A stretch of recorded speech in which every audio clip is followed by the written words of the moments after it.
Bismillahirrahmanirrahim. Alhamdulillah va salatu va salamu ala rasulillah. Amma ba'du. Assalomu alaykum va rahmatullohi va barakatuh. Muhtaram azizlar, bugungi chiqishimizda butun insoniyat uchun, balki butun mavjudot, borliqlar uchun eng ulug' ne'mat bo'lgan tinchlik qadri va uni asrab avaylash haqida qisqacha chiqish qilmoqchimiz. Tinchlik ne'matini naqadar ulug' ne'mat ekanini haqida aytib o'tirishga hojat yo'q. Nega deganda, tinchlik butun insoniyat uchun, balki hayvonlar uchun ham, jonzotlar uchun ham tinchlik kerak. Tinchlik bor joyda farog'at bo'lishi, tinchlik bor joyda insonning barcha orzu istaklari amalga oshishligini isbotlamasa ham hamma buni yaxshi tushunadi. Tinchlik shu qadar ulug' ne'mat ekanidan payg'ambarimiz sollallohu alayhi vasallam ummatlariga buni ulug'ligini bir necha o'rinlarda demak eslatganlar. Chunoncha aytadilarki, ni'matoni mag'bunun fihima kasiru minan nas, as-sihhatu wal farogh. Ikkita buyuk ne'mat bordirki, odamlarning juda ko'plari bu ne'matdan bexabarlar, ya'ni unga beparvodurlar dedilar. Qaysi? As-sihhatu wal farogh.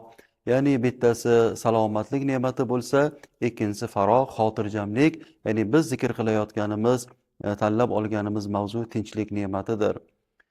Boshqa o'rinlarda payg'ambarimiz alayhisolatu vassalam shunday marhamat qiladilar: Salullohal ofiya, ey Allohning bandalari, sizlar o'zingizga Allohdan xotirjamlikni ko'proq so'rang. Xotirjamlik, ofiyat, ya'ni tinchlik ma'nolari hammasi bir-birini murodifi. O'zingizga Allohdan ofiyatni ko'proq so'rang. Nega? Fa inna ahadakum lam yu'ta ba'dal imani afdala minal ofiya. Chunki sizning birortangizga iymon ne'matidan keyin xotirjamlikdan-da ko'ra, tinchlikdan-da ko'ra ortiqroq ne'mat berilmaydi deya marhamat qilganlar.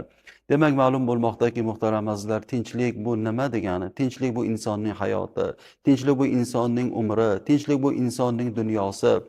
Inson hayotda qachon rohat topadi?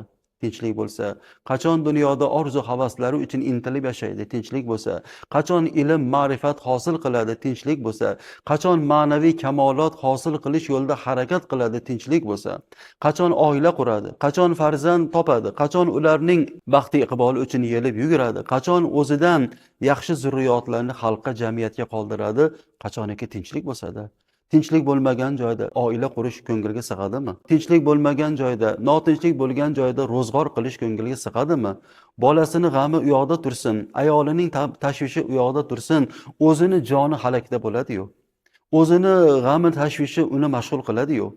Bola chaqasiga non topish u yoqda tursin, o'zini qornini to'yg'azish ham yuragiga sig'maydigan bir muhitda, bir vaziyatda, ya'ni notinchlikda hayotning lazzati, hayotning rohati, jamiyatning bir istiqboli, dunyoga keltirilishdan ko'zlangan oliy maqsad insonni o'zidan bir yaxshi nom qoldirish kabi oliy janob maqsadlar qachon hosil bo'ladi? Qachon sig'adi? Mutlaqo muhtaram azizlar. Demoqchi bo'lganimiz, qaysi yurtda obodlik bor, demak tinchlik bor. Qaysi yurtning avlodlari solih, demak ularda tinchlik bor. Qaysi yurtning avlodlari ilm, ma'rifat egallab buyuklarga, ulug' allomalarga munosib voris bo'lyapti.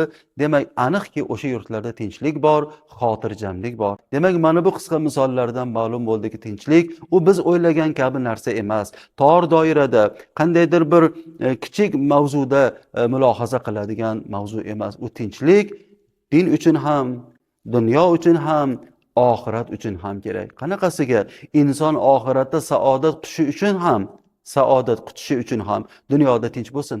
Chunki tinch bo'lmagan odamni ibodat qilish ham yuragiga sig'maydi. Tan olish kerak.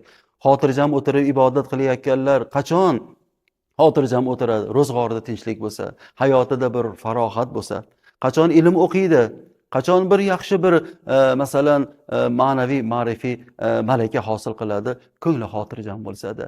Demak, dunyodagi tinchlik nafaqat dunyo uchun, oxirat uchun ham, ya'ni oxiratning nima deydi, saodati uchun ham, oxiratning ulug' bir sharaflariga ega bo'lish uchun ham albatta tinchlik kerak. Keling, shunday bo'lsa muhtaram azizlar, Alloh taborak va taolo udkhulu fis-silmi kaffa. Ey iymon keltirganlar, barchalaringiz tinchlik, omonlik dini bo'lgan islomga barobar kiringlar degan oyatlar taqozosicha Robbimizdan o'zimizga, yurtimizga, xalqimizga tinchlik, omonlik, ofiyat va xotirjamlik so'raylik va xususan bugun dunyoning bir qancha mamlakatlarida qancha xalqlar bu bizga berilgan ulug' ne'matdan mahrum bo'lib, vatanlaridan judo bo'lib, yeyishga non topolmasdan, non topsa yeyishga imkon, farog'at topolmasdan yurgan barcha dunyoning xalqlariga ham Alloh taolodan tinchlik, omonlik, bu umuman kurrai zaminga ofiyat va xotirjamlik so'rab duolarni ko'paytiraylik.